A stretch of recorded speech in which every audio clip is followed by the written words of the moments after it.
Le miel et l'eau sont des liquides très différents. Que se passe-t-il lorsqu'on met en mouvement rotatif une coupelle remplie d'eau dans laquelle on a préalablement disposé une couche de miel? L'expérience montre qu'on observe l'apparition de motifs plus ou moins hexagonaux. Ci-dessous, le même phénomène est observé avec de l'éthanol et du PDMS. Pour étudier l'apparition de vagues à l'interface entre l'eau et le miel, nous avons créé une manip. Nous avons choisi de simplifier le problème original pour le rendre facile à étudier, ce qui a été fait en remplaçant le mouvement de rotation par un mouvement sinusoïdal à une dimension. Mais le miel étant soluble dans l'eau, nous avons dû le remplacer par de l'huile de silicone colorée en bleu. L'eau étant plus lourde que cette huile, elle a été elle-même remplacée par de l'éthanol. Notre première manip était constituée d'une cuve en verre contenant les deux liquides posés sur une plateforme, elle-même entraînée par un système bielle-manivelle de récup. Ce système entraînait la cuve selon un mouvement de translation périodique, créant ainsi un mouvement de va-et-vient et provoquant l'apparition de rides à l'interface entre les fluides. Une caméra liée à la plateforme nous permettait de filmer l'interface et de réaliser des mesures, mais ce dispositif avait un gros inconvénient qui rendait nos résultats non exploitables. La vitesse de l'éthanol n'était en réalité pas sinusoïdale. Nous nous en sommes rendus compte en pointant une bulle de PDMS au fond de la cuve, qui reproduit le mouvement de l'éthanol autour d'elle, puis en regardant la transformer de Fourier de sa position. Celle-ci fait apparaître plusieurs fréquences autour de la fréquence d'excitation, et la réponse de notre système n'est donc pas linéaire. Nous avons donc rajouté une seconde cuve en verre à l'intérieur de la première pour réaliser un tube en U, qui devrait donner une réponse linéaire à notre mouvement. Et en effet, ça a marché. La vitesse de l'éthanol est enfin sinusoïdale, et nous pouvons commencer à réaliser des mesures. Voici à quoi ressemble le résultat final de notre manip, sur lequel nous avons ensuite travaillé. Concernant les résultats expérimentaux, nous avons établi grâce au dispositif expérimental présenté précédemment que la pseudo-période des instabilités dépend très fortement de la vitesse d'excitation du système. Analysons le graphique suivant. On constate que lorsque la vitesse de déplacement de l'éthanol par rapport au PDMS est trop faible, les instabilités sont inexistantes. Puis, pour une valeur seuil estimée à 35 cm par seconde, des rides apparaissent. Il s'agit donc d'un phénomène physique à seuil.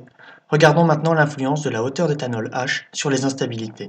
Plaçons-nous au seuil d'apparition du phénomène et regardons l'évolution de la période spatiale. On constate que la longueur d'onde est relativement peu sensible à la hauteur d'éthanol en mouvement au-dessus. Seule la vitesse semble importer. Essayons d'identifier l'influence de la hauteur d'éthanol sur un autre paramètre. Plaçons-nous encore une fois au seuil d'apparition et mesurons la vitesse de déplacement minimale de l'éthanol par rapport au PDMS qui sera nécessaire à la croissance des instabilités. On constate une légère décroissance de la vitesse seuil. Une valeur constante était attendue. Alors maintenant, on va essayer de comprendre pourquoi ces rides se forment. L'apparition des rides est le résultat de la compétition entre trois phénomènes physiques, la pesanteur, l'effet Venturi et la capillarité. La pesanteur tend à faire retomber les rides sous l'effet de leur propre poids. L'effet Venturi, ou l'apparition d'une dépression dans un écoulement dont on a réduit localement la section, tend à faire croître les rides en les aspirant vers le haut. La capillarité a tendance à aplanir la surface et privilégie les faibles fréquences spatiales. Les dimensions des rides en régime permanent sont obtenues lorsque ces trois effets se compensent. L'objectif est maintenant de mettre en équation ce système. On considère un système 2D et on suppose les écoulements non limités selon x. On est à Bar-Reynolds dans le PDMS, donc l'écoulement est correctement modélisé par le système de Stokes. Dans l'éthanol, on est à O-Reynolds, on utilise le système de Bernoulli. Il ne reste plus qu'à mettre en équation les relations liant vitesse et pression aux interfaces, en grand H, epsilon et moins petit h. On considère que l'interface est faiblement ridée et de la forme epsilon 0 exponentielle ikx plus sigma t.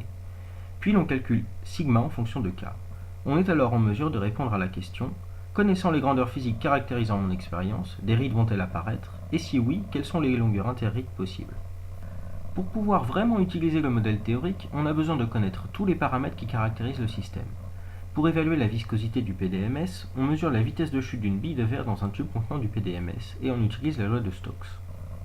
Pour obtenir l'angle de contact éthanol-PDMS verre, on immerge une goutte de PDMS posée sur une lame de verre dans l'éthanol. On en fait ensuite l'image sur un écran avec un objectif de caméra afin de pouvoir prendre une photo. En immergeant progressivement une lame de verre dans un mélange constitué d'une couche d'éthanol sur une couche de PDMS, et en mesurant la masse apparente de cette lame, on peut remonter aux masses volumiques des deux liquides ainsi qu'à la tension de surface éthanol-PDMS. Après avoir introduit les valeurs mesurées dans le modèle mathématique, on peut tracer la moyenne temporelle de exponentielle sigma en fonction de lambda la distance interride et de v la vitesse de l'éthanol. Des rides apparaissent si cette quantité est supérieure à 1. C'est-à-dire lorsque la surface jaune est au-dessus de la bleue. Ici à droite, le graphique représente une vue du dessus de la figure précédente. La zone jaune est la zone d'existence des rides. Les points en noir sont des points de fonctionnement du système pour lesquels on a effectivement observé des rides. Le modèle est donc en bon accord avec la manip. Cependant, en traçant la distance interride au seuil d'apparition en fonction de la hauteur d'éthanol, on constate que le modèle décrit mal la réalité. Ceci est probablement dû aux effets de bord dans la direction X.